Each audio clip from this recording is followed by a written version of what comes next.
Ini menarik nih karena akhirnya ada dua vaksin sekarang. Vaksin oligarki dan vaksin oposisi nih.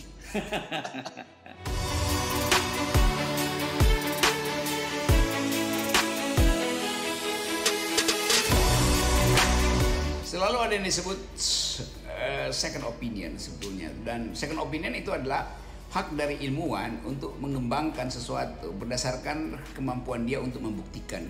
Nah, pembuktian empiris memang dihasilkan oleh Dr. Terawan di dalam kasus-kasus cuci otak yang dulu tuh dengan metode DSA segala macam itu tuh.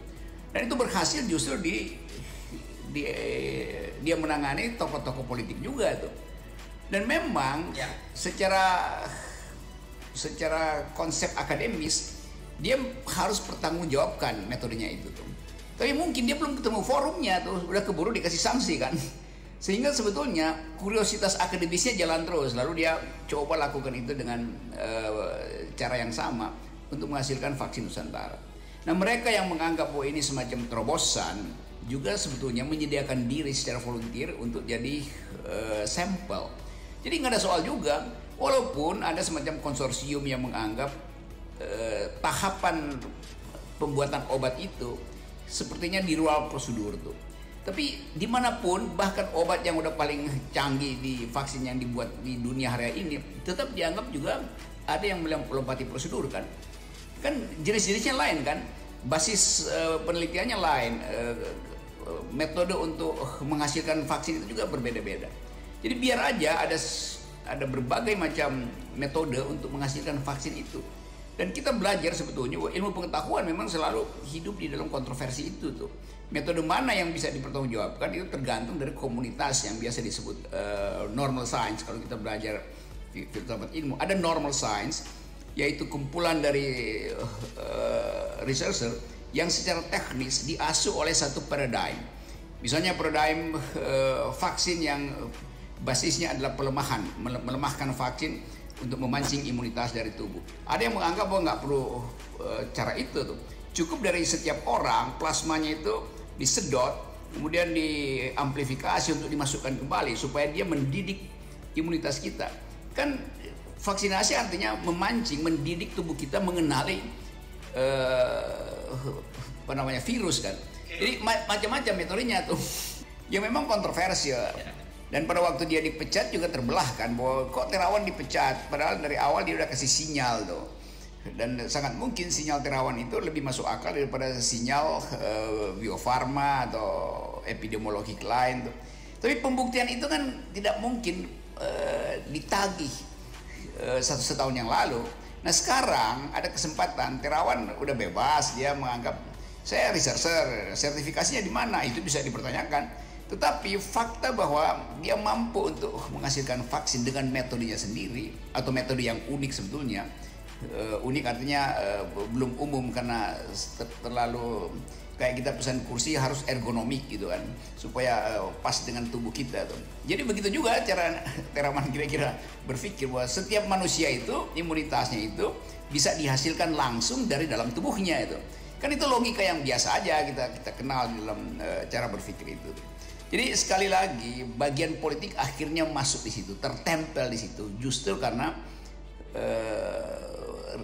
history dari konteks kesejarahan penelitian Terawan yang basisnya adalah dokter angkatan darat dan selalu kontroversial itu.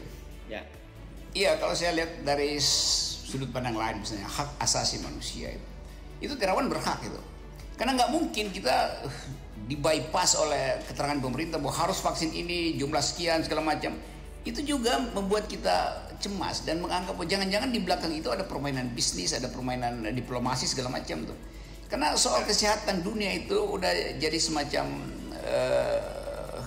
permainan antara farmakopolitik gitu. Perusahaan farmasi dan kepentingan politik, bahkan di dalam rangka proxy war segala macam.